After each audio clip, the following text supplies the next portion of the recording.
If I could describe Gen 8 in one word. Awesome.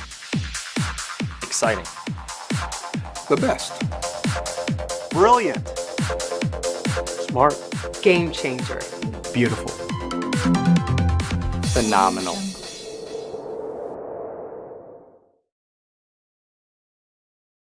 1 in every 3 servers deployed around the world. Businesses of every size, everywhere, rely on our technology to run their businesses.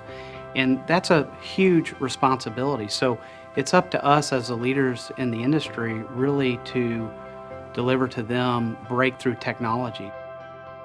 I haven't had any customers yet tell me that they need to do less computing, so there's a need for more computing all the time.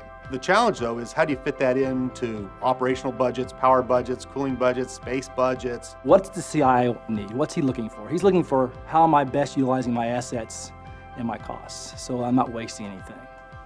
From a facilities guy, he's saying, okay, I've got customer support. What's the best way for me to do that?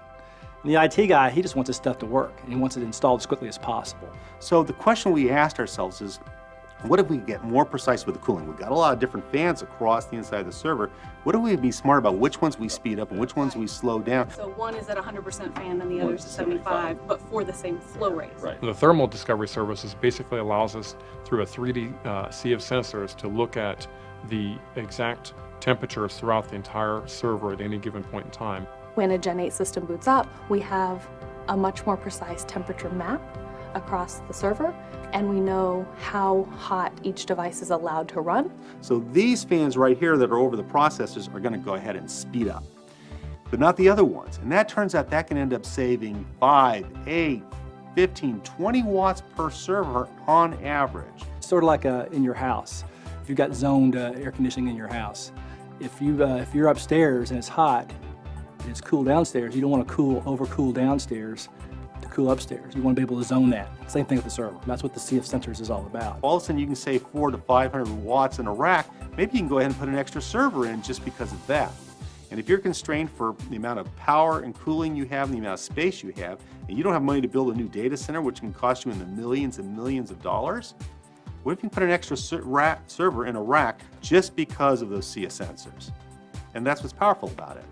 The power discovery services takes the ability to measure power at a server, but even at a rack level as well. And so we can see exactly where power is being consumed on a server by server basis.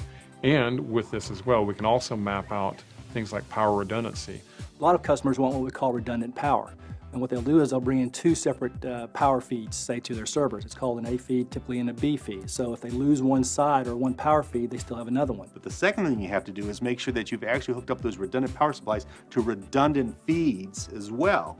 If it turns out that you've ended up putting those 2 power supplies on the same power feed, and someone takes that power feed down and to do some maintenance work, you get one of those awful moments where all of a sudden you think everything's okay, you're doing some maintenance work, but all of a sudden 2 rows of servers go black on you. And so you don't want that to happen.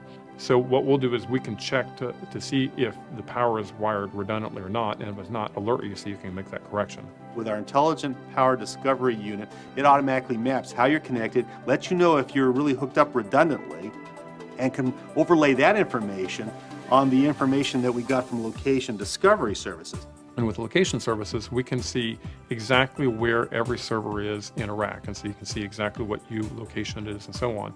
And what this allows us to do is this allows us to build out a complete remote map of all the servers in a given rack. You combine all of that, now you can actually look at an image in Inside Control, and you can go ahead and see what's green, what's maybe yellow, what's red from a workload perspective or a power perspective, or from a temperature perspective. So that's when it all comes together. It becomes more than just interesting information. It becomes insight to run your data center better.